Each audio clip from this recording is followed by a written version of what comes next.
welcome back to another episode of the Tea with Tina podcast. For those of you watching on YouTube, I don't know why, I feel like I'm very low down. Here we are. I'm sitting up now, sitting upright like a human being. But today, we're going to dive into some nutrition stuff. I wanted to share my exact process for meal planning for the week. This is something so simple, but I feel like not a lot of people do. And what I say by meal planning is actually writing out a shopping list, planning your meals for the week, and setting yourself up for success. And I was kind of on a journey to find my own way of doing things because, like everything, there's always just seems to be one extreme of the spectrum and others. I always see like meal planning or meal prepping. It's always people with like the black meal prep containers with the clear top. They're just, doing plain chicken with broccoli and rice. And I'm like, yuck, for like 5 days in a row. No. And then I see like these elaborate like IG girls that still live at home with their parents and have a ton of money, and they're making these like elaborate smoothie bowls or something for their meal prep, and they're like making everything from scratch and it looks so delicate and pretty, and I'm like, ew, no. I'm talking to the people out there who are busy. We like things that taste good and reheat well, but we still want some organization to our lives. We want our kids to be able to eat our food. I do not have children, but I get it. You want your kids to be able to eat what you eat and enjoy it and still be healthy and macro friendly. So that's what we're going to talk about. Okay. And also, if you are somebody who needs help with healthy recipe ideas, I do have a free daily email. It's called Tina's Tidbits, where I drop a healthy recipe in your inbox every single day, as well as a little tidbit from me. My subscribers have been loving it. So if you do really need some ideas, I cover breakfast, lunch, dinner, snacks. Most of the recipes I have, because I'll scour the internet for the best recipes. I usually try the recipes before I send them to you. Let me do the hard work so you don't have to. But most of my subscribers are always messaging me like, I tried this recipe. They'll send me pictures. It was so good. My kids ate it. I loved it. It reheated well. So like that's what I look for. When I look for recipes, I look for reheatability. Is it going to taste good? Cookingness, is it going to be easy or is it super complicated? We look for easiness.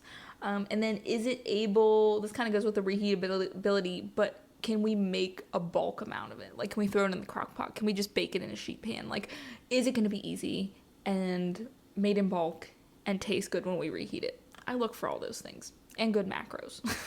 So if that is you, I'm going to drop a link in the description box below. You can join for free. Monday through Friday, I send out those recipes. Okay?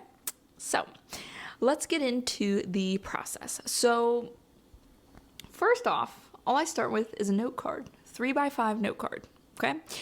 And I divide my note card into sections with my grocery store. So I look at the grocery store as I go in a circle. The middle aisles of the grocery store is kind of in the middle of my trip, but generally I kind of go in that circle and then I end at checkout. I see so many people without lists. I don't know how you guys function without lists. My life would be so chaotic. Type it in your phone, write it down. I was in the grocery store. I saw one guy with a list the other day, but that was it. I always feel like a loner, like I'm the only person who has a list. And I see people, they'll be down here, and then I see them here, and then I see them here, and they're back and forth. And I'm like, you know how much time that's wasting? And then you're probably walking by the Oreos, and you're like, ooh, that's a new Oreo flavor. I know that's not for my diet, but let me pick it up. You're wasting money, you're wasting food, and you're probably not sticking to your diet. So keep that list.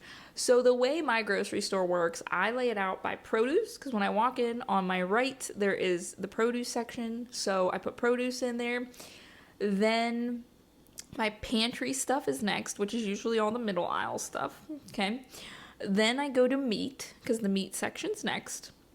Then we have cold and dairy. Okay, because all, your yogurt, your dairy, your cheeses, the bread's over there too. And then I have frozen and misc. So frozen is my frozen stuff because that's at the end. And then misc is like the second half of the middle aisles because that kind of completes my circle. And that's like if I need anything like toilet paper, paper towels, cleaning products, toothpaste, like that kind of stuff. That's like the misc, and it's rare, it's every now and then I might need one or two things in that section, so it's just tacked on to the end of my trip. So I break it up into sections, and then on the back I flip it over and I actually write out breakfast, I put like a B, lunch L, dinner D, and then S for snacks. Okay, And this is the part where I scour the internet. I check Pinterest, all recipes. You can use my Tina tidbits, save your recipes. As a side note, there's also a master document. My lovely assistant Tiffany, she is a rock star. She has been keeping up to date with all the emails. So if you've ever missed recipes, so you can look at all the previous recipes. I think we're on issue number 67. As of me recording, at least. And you can see all the past recipes with the links to them, all the past tidbits, so it's there for you. Okay? But yeah, so I'm gonna look for my recipes, and then I usually pick 2 or 3 dinners. This is my time-saving hack. I don't daily cook. I do make my breakfasts fresh every day, which it's more of an assembly thing. Usually the only thing I'm cooking is eggs or like Kodiak pancakes, so it's pretty easy. But lunches are easy to assemble or leftovers. And then dinners, like I said, I'm making 2 or 3 dinners that reheat well in bulk. So like I made stuffed peppers the other night and I kind of doubled the recipe. I had 6 peppers and a lot of filling left. We have been going, I think like this will be our 5th day and probably the last day, but 5 days we went to eat this. And I know it sucks, like some of you might get sick of eating something, but I'm telling you, if your desire to not cook is stronger than the desire to eat that food, you'll be fine with it, right? You're just like, I'm just trying to use this up, and it saves you money, time, all that good stuff. But usually crock pots and soups are great for this.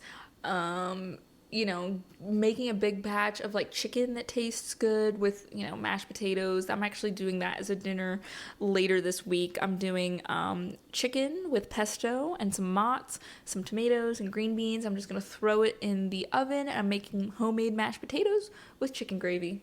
Easy peasy, reheats well, it's healthy, it's tasty. We're all about it, okay? Breakfasts, I do buy those in bulk as far as like eggs, egg whites. I kind of have my routine, and this can be another helpful tip for you guys is I like to have 2 or 3 meals in my rotation. So I kind of have go-to meals, preferably for like breakfast, lunch, and snacks. If you're like me, dinners are kind of my fun thing, but your preference might be a little bit different. But dinners are my fun thing where I get to play around and experiment with my cooking. So like I do have, I would say, maybe like 10 kind of core meals that I rotate between, like my turkey chili. Oh yeah, we have turkey chili all the time. But like I will throw in new things every now and then, and you could do this with any of your meals. Throw in a new thing every now and then to switch things up if you want to try something, to see if you want to add it to your rotation. But definitely having that go-to, if you're stumped and you're like, well, I can always refer back to this, that's the way to go. So that way you have something to fall back on. But I will usually do that with breakfasts. So I have that really down pat. And just as I start getting sick of something, I just switch to the next thing in my rotation. And by the time I get back to my first thing, I'm usually not sick of it anymore. For my husband, I have started buying him some bulk breakfast items because he was unorganized with his meals. He was not eating regular breakfast. Men are crazy. Like he was eating, he would wake up, eat like a protein bar, some coffee. I don't even know what else he would eat. He would just eat like carbs. I know I said a protein bar, but it was like, you know, a protein bar with more carbs than protein. And I was like, how are you alive? See, I love, like, as soon as I wake up, I got to eat breakfast. So I have been bulk making him breakfast, whether it's French toast. We've been doing like eggs with ground sausage. I'll do bacon in there. So like I've been just making him bulk stuff that he can take to work or eat. Sometimes I'll make him Kodiak pancakes. It just depends on what's going on. But I want to make sure he's fed because I've noticed it's really helped his energy levels because he was coming to me very fatigued at the end of the night. And I'm like, dude, it's because you're not eating anything. And then as soon as magically he started eating food, he like didn't complain about the energy anymore. And I was like, that's weird. The perks of having a fitness and nutrition coach as your wife. But anyways, so we had that going on. Lunches, like I said, this is just me, so everybody's going to be different. I tend to eat a bigger breakfast. My breakfasts are close to 500 calories, okay? Some of you may not be as hungry for breakfast, so you can like fast until a certain time, and maybe you don't eat until lunch, or maybe you just have a protein shake, like something in your system. My lunches, I tend to eat, it's weird, like I'll either have 2 small snacks throughout the day as my lunch, or it'll just be light, like Greek yogurt with some blueberries that I love, like frying up in the pan till they're like a little compote. Like, that's enough for me. I make sure the nutrients are there, but then I usually have a bigger dinner.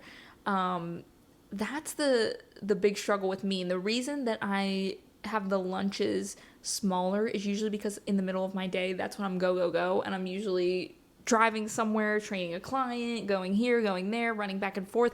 And I don't really have time to sit down and eat. And it would be unrealistic to kind of program a set lunchtime for myself. Since I'm not working a traditional 9 to 5, I don't have a lunch break. So this just works for me and I enjoy it. So that's kind of what I've been rolling with. And then snacks are there. I will say, I feel like my meals evolve. If you're a girl, you understand this. Like, depending on where you're at in your cycle, it seems like your food cravings change. I know on my PMS week, I get food aversions like I'm pregnant. It's so crazy. Like, sometimes I'll really crave healthy foods, which is great. Other times I'll just have a weird food aversion to something, and it changes all the time. Like, I'll eat something and I'm like, this is gonna make me throw up, and then I just like, I can't eat it, and I have to eat like something really random like rice cakes or like chocolate chips, and that's the only thing that can curb my like craving. So if you're a girl, you understand this. This is why kind of my foods are evolving week to week, which is why I like to do like this kind of weekly meal plan, because you can kind of assess how you're feeling and be like, what am I in the mood for this week? How can I like make it healthy? So snacks will also be according to that. Like, right now I'm really into salty, and if you have been here for any amount of time, I'm like a sweets girl. I love dessert. Give me chocolate, give me sweets, but I've been into salt. So like, I've been craving the popcorn. I've been having some popcorn as a snack at the end of the night if my macros allow it, and I've been loving it. Flavored drinks are another one for me. I've been really loving the Gatorade Zero, another thing with some sugar in it, electrolytes, but I kind of get that sweetness for no calories. Yay. Diet Cokes, my energy drinks, those are just like little sweet things that I think help curb my cravings throughout the day, and I honestly don't even feel a need to eat sweets because of that. Okay. So we do have that. Then once I kind of lay out my meals, so I mapped out everything, and I make sure not to do too much. And this kind of comes with experience, but I kind of make it a game now to use up everything. Like, I'm kind of in a spot where I bought a lot of stuff, and I have some things I need to use up before I can get new stuff. So I'm like, okay, how can I get creative and use these things up? And it's kind of fun to me. So I gamify it and make sure that you buy just what you need, and make it a challenge to use it up, get creative if you buy too much, okay? Again, another money-saving thing and a waste hack. But I organize my ingredients on the other side, so I put them into their little sections, depending on what the recipe is or what the meals are, and this makes it really efficient. So then after it's all laid out, I don't gotta think about a thing in the grocery store. I'm just looking and going, apples, oatmeal bars, pack of chicken, and that's it. Like, once I go through my list, because it's all laid out in order for me, I can just check out and I am done. Okay. One little thing before I actually go to the store, though, that is a routine. I have mentioned this in my money saving podcast episodes. I check for coupons and deals, and then I head to the store. So like, my grocery store does have a coupon section, and you can get like reward dollars. So I make sure to cash those out, and I will check for any coupons that match up with my list. Okay, another reason to have the list, so we can look. And a lot of like Ibotta and stuff, the Ibotta app, you can search the product. So like, let's say, what's a good one? I don't know, I'm just gonna say chicken. Let's say you need chicken, okay? So you search chicken and see if there's a coupon. Now, your normal chicken that you get may not have a rebate, but maybe the chicken on Ibotta, when you buy it, it's actually gonna be cheaper than the other chicken you get. I'd say it's worth it. So kind of look through and see if anything on your list is has any deals or anything like that. Usually Ibotta and Giant are good, and then I use Receipt Hog and Fetch Rewards after my purchase, because you can take pictures of the receipts and you get points, and then you can cash them in for dollars. So I love doing that. So yeah, that's really my process, and it makes it just so easy and mindless. And once you get into that, I usually do it on a Sunday or Monday. That's usually my shopping day. And once you get into that routine, it's so easy. The hardest part for me is really just picking the meals. If I get bored of certain things, or I'm in my mood where I'm like, I don't know what to make. But other than that, it's really just one step after the other. So let's kind of recap. So I get my note card, I lay out the sections of the store first, okay? Then I flip it over and I write out my meals. Then I search for my meals. So I plan my meals for the week, making sure not to do too much or too little. Then I go through the ingredients, whatever I need to stock up on in my fridge, my pantry, and then whatever the ingredients are needed for the meals, write them in. I look for coupons and deals, and then I grab my reusable bags and I go to the store, and it's just, brain is shut off at that point. I go through everything, check out, and I'm done. I'm done. And then I just have to execute. Another important thing to probably plan with this would be to actually map out your meals to see how they're going to last. So, again, this can kind of come with experience, but if you have a meal and you're like, okay, based off how much I made, it's going to last for 3 days.